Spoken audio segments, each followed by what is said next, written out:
دستور حیات اور منشور زندگی بن جاتی ہے۔ لیکن اگر اللہ تبارک و تعالیٰ کسی چیز کا بار بار تذکرہ فرمائے تو معنی یہ ہے کہ اس کی ہمیں بہت ہی زیادہ ضرورت ہے۔ ان چیزوں میں سے ایک چیز صبر ہے۔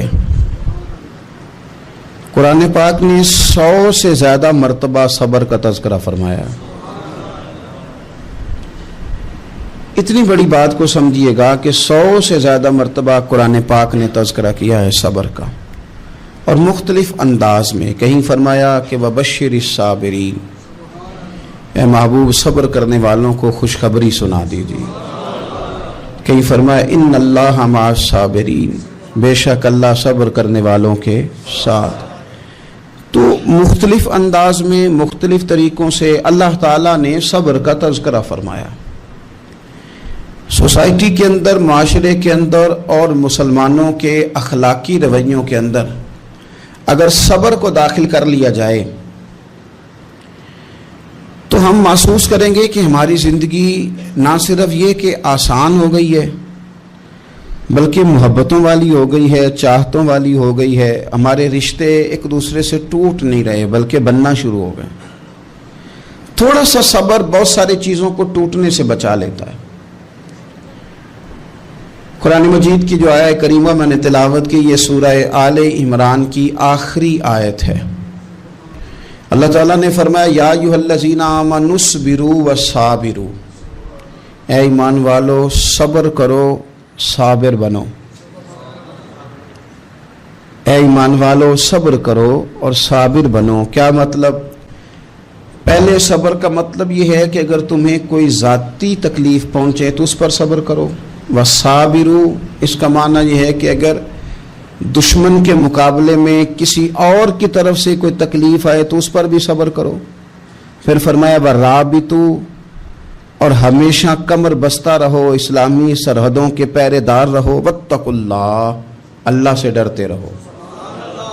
لعلکم تفلحون، اس امید پر کہ اللہ تمہیں کامیابی عطا فرما دے، تم فلاح پا جاؤ۔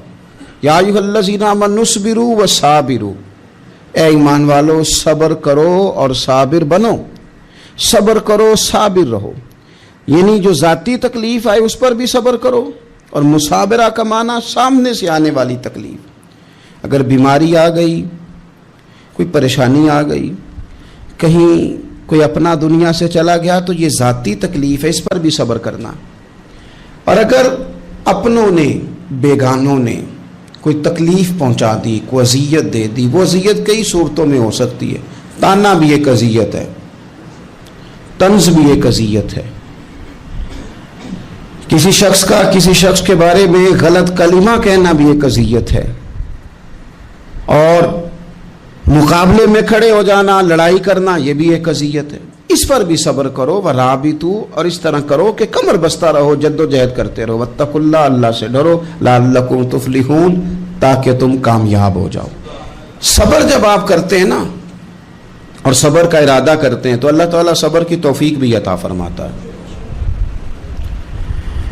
ہم نے یہ دیکھا ہے کہ ہمارے پاس نعمتوں کی کمی نہیں، ہمارے فریزر خوراک سے بھرے ہوئے ہیں، ہمارے دسترخوانوں پہ انواع و اقسام کی چیزیں چنی ہوئی ہیں، ہماری الماریوں میں کئی ہمارے لباس تیار شدہ لٹکے ہوئے ہیں، ہماری جیبوں میں ہماری ضرورت کا سرمایہ اللہ نے ہمیں دے دیا ہے۔ لیکن اس کے باوجود جو لوگ ایک دوسرے سے پیار نہیں کر پا رہے، جو ایک دوسرے کے قریب نہیں جا پا رہے، تو اس کی وجہ یہ ہے کہ صبر نہیں رہا، حوصلہ نہیں رہا، کسی چیز کو برداشت کرنا ہمارے مزاج کا حصہ ہی نہیں رہا۔ اور پھر چونکہ امت مسلمہ نے انقلاب برپا کرنا تھا، دنیا کو پیغام حق دینا تھا، اگر ان کے اندر حوصلہ ہی نہیں ہوگا، اگر انہیں صبر ہی نہیں کرنا آئے گا، استقامت ہی نہیں ہوگی، کہیں رکنا ہی نہیں آئے گا، تو یہ میدانوں کو سر کیسے کریں گے؟ کامیابیاں کیسے ان کا مقدر بنیں گی؟ رمضان المبارک میں بھی ماحول یہ ہو کہ افطاری سے 1 گھنٹہ پہلے نظر پوری ٹک جائے گھڑی پہ، اور تھوڑا سا بھی صبر مشکل ہو۔ اور رمضان المبارک میں سحری کے وقت میں اگر دہی والی دکان پہ بھی جھگڑا ہی ہو رہا ہو، اور شام کو